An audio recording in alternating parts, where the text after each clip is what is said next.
When I was at school, I had a lot of Asian friends. The older we've got, the more we've grown apart and the more distance we've become, and now we don't even speak. Well, thanks to Foster's when we are talk. Yeah. Have you ever been into the house of a Muslim Asian in Blackburn? Not at all. Has any Muslim Asian, as far as you know, ever been into your house? Socially? No. I feel awkward going down to their house as well, I'd say, because obviously it's different to our houses and how we go. But what would you feel awkward about? That I'd not fit in. That probably I'd not fit in. And the result of our tracker experiment? Our two minicab drivers and their passengers had shared the town centre. Otherwise, their paths hardly crossed. Where you've been, that's your cab. Those are the red lines there. Yes. Okay? Yeah. That's the other cab driver. Those are the green lines. It's amazing, really, isn't it? You're overlapping there. You're all, no, that's the town centre, isn't it? It is, yes. Yeah. You never ever go up here. What's that? That's the Whalley Range. That's Whalley Range, so that's primarily Asian. Ian had made a couple of trips into another mainly Asian area, to two long-established working men's clubs, but that was it. Adams, where from? Then we showed the same results to Mohammed Nawaz, their separate lives and separate journeys, but sharing the town centre as a destination. Was there anywhere else? It's either town centre or the hospitals. That's where majority of places where we share on that map. So they use the same shops, go for the same checkouts, go to the same doctors, go to the same hospitals. Yeah. Anything else? That's it. It is one town, but it's divided. It's made into two towns. I think they are still operating on the basis of parallel lives, by which I mean there is not just simply residential segregation, but there is separation in education, in social, cultural, faith, in virtually every aspect of their daily lives, employment too. I think Blackburn and a number of the other northern towns in particular have made some attempt to address that and to deal with those issues. But nevertheless, I think there is evidence that the separation really hasn't improved a great deal, and in some areas it's probably getting worse. To many whites in Blackburn and elsewhere, the increasing numbers of young Muslim women who are now wearing the full veil is proof that they want to be separate. It was Blackburn's MP, a senior member of the government, who caused a storm when he commented publicly on the veil last year.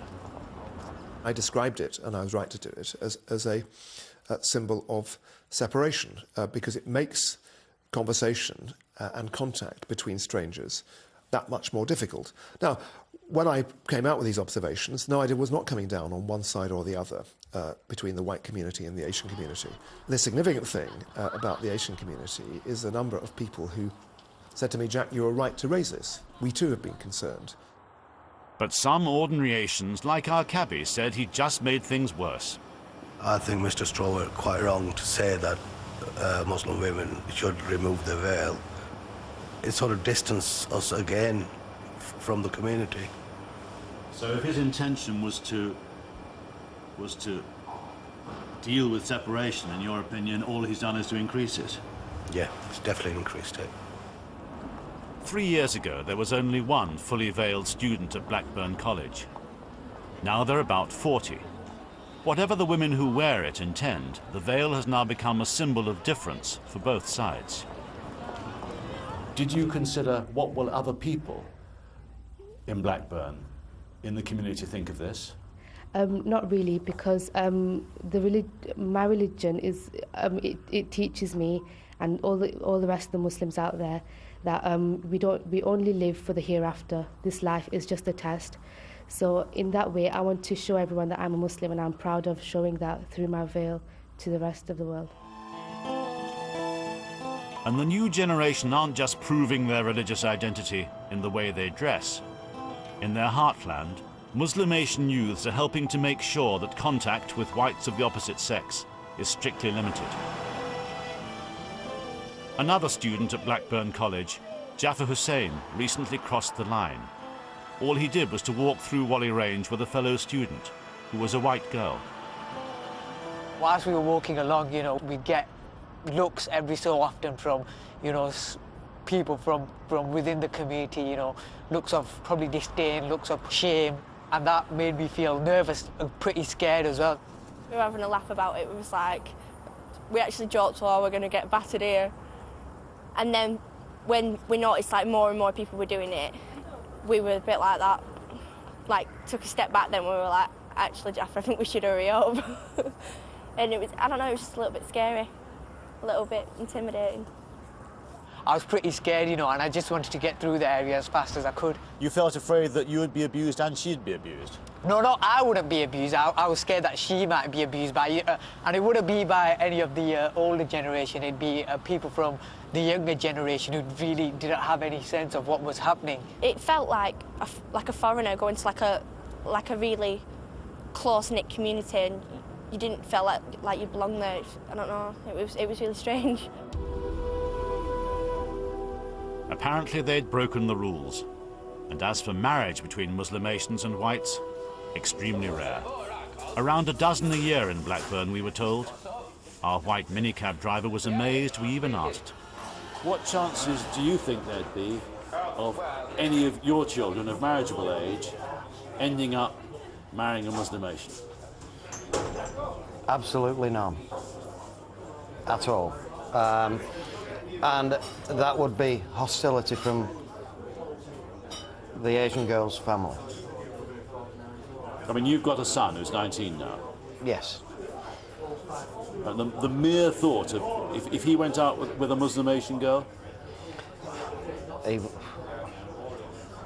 I would fear for his safety. You really would? Mm. I don't know that I want that said. The Muslim Asian community is expanding fast. They now make up 2% of the UK population, but 24% of the population here. And in Blackburn, they're no longer confined to what have become accepted as their parts of town. Mohammed Nawaz's friend, Gulistan Khan, who goes to the same mosque as he does, made the move from the heartland up the hill, deliberately choosing a predominantly white area, so his children could integrate. I have been brought up in a mixed culture. This is my home, and this is the home of my children. In order for the children to learn and understand different cultures, you have to have them in a mixed environment, not only in school, but even at home and socially. Now, I wanted to do that for my children, so we moved here. He's bringing up his children in the Muslim faith. No sooner are they back from school before they're off again for religious instruction. That's supposed to come out the front and that's supposed to come Is out. there? I do know how it goes, you know, Shiladi. But he wants them to mix with non-Muslims too.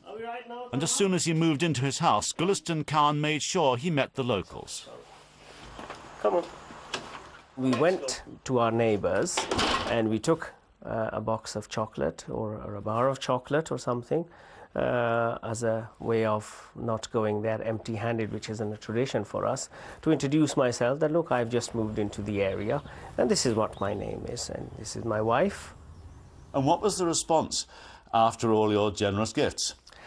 It's been very disappointing from my point of view that here I was trying to mix in with the host community here, and out of a dozen or so, there's only one elderly lady that has kept in touch,